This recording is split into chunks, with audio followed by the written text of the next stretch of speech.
A House Divided by Gabrielle explained why the question of extending slavery to federal territories was the focus of constitutional debate from 1846 to 1860. Define the Wilmot Proviso, concluding who supported and who opposed it and why. Relate how the debate over the expansion of slavery affected the election of 1848. Explain what led to the Compromise of 1850. Determine what destroyed the Second American Party system in the 1850s and how the electorate realigned. Describe how Kansas was settled and organized and how it got the name Bleeding Kansas. Explain the Dred Scott decision and how it shaped the perceptions of the North. Question 1.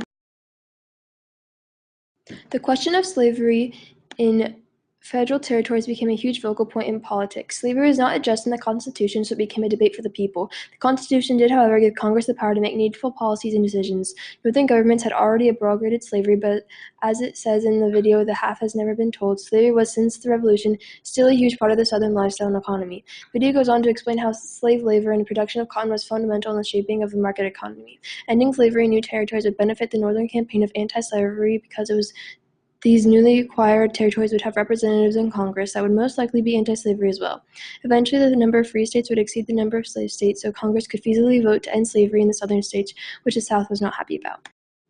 At the beginning of the Mexican War in 1846, Representative David Wilmot proposed a bill called the Wilmot Proviso that would ban slavery in any new acquired land from this war. He claimed that since Mexico had already prohibited slavery, it would not be right to reintroduce it. Many Northerners supported the Wilmot Proviso because they wanted the West to be a land for hardworking men, and others were just anti-South. Another group of supporters just wanted to preserve the new land for the white populations. Southerners were not so enthusiastic about the bill, saying that it limited economic and social development. They also believed that slavery was right fought for by the Revolution, and banning it was opposing the cause of the Revolution. This introduced policy was at the beginning of a divided nation. Question 2. The election of 1848 was heavily weighted on the topic of slavery expansion because it was the focus of political debate. The Democrat and Whig parties were both beginning to divide because Northern and Southern party members did not see eye to eye. Presidential candidates did their best to win the votes of both North and South, but both nominees, Zachary Taylor and Lewis Case, had associations to pro-slavery regimes. Taylor remained silent on the issue of slavery in an effort to unite the Whig Party. However, anti-slavery Whigs and Democrats did not approve of their party's nominees, so they created their own party, the Free Soil Party, with their own nominees. Although they did not win, this Free Soil Party brought attention to slavery expansion and made it the center of the election. And because he avoided this topic of slavery, Zachary Taylor won the election. When he entered office, President Taylor encouraged California as a free state and New Mexico to immediately apply for statehood. However, there was opposition from pro-slavery population in Texas who claimed some of the land that was to become New Mexico. Then came Henry Clay to the rescue, who offered a compromise of admitting California as a free state, but have no slavery restrictions in the Southwest. It also included Texas giving up some of its land in exchange for compensation of its debt. He also offered to get rid of the slave trade in D.C. but keep the slavery. The Senate took Clay's compromise and created the Omnibus Bill, but it was opposed.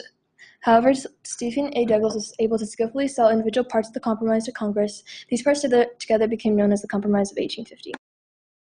Question 3. The American party system was destroyed on the basis of national parties opposed to geographic parties. The Second American Party system was divided between Democrats and Whigs, who had platforms nationally, both North and South. However, because of the divided opinion on slavery, the parties could no longer advertise for both North and South. The rift created from the Compromise of 1850, the undermining of the Compromise, the Fugitive Slave Act, and the Kansas-Nebraska Act were not able to be healed.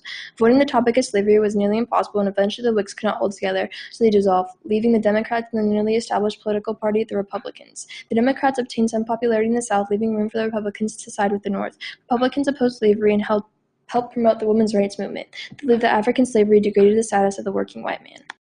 Question 4.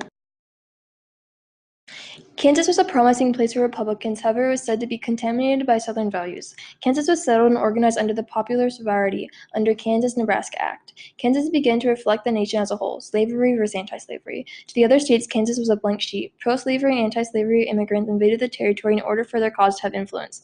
Fighting and killing broke out in the name of slavery. The bloodshed gave Kansas its name, Bleeding Kansas. The Dred Scott v. Sanford case was about a slave, Dred Scott, who traveled with his owner from Missouri to Illinois to Louisiana.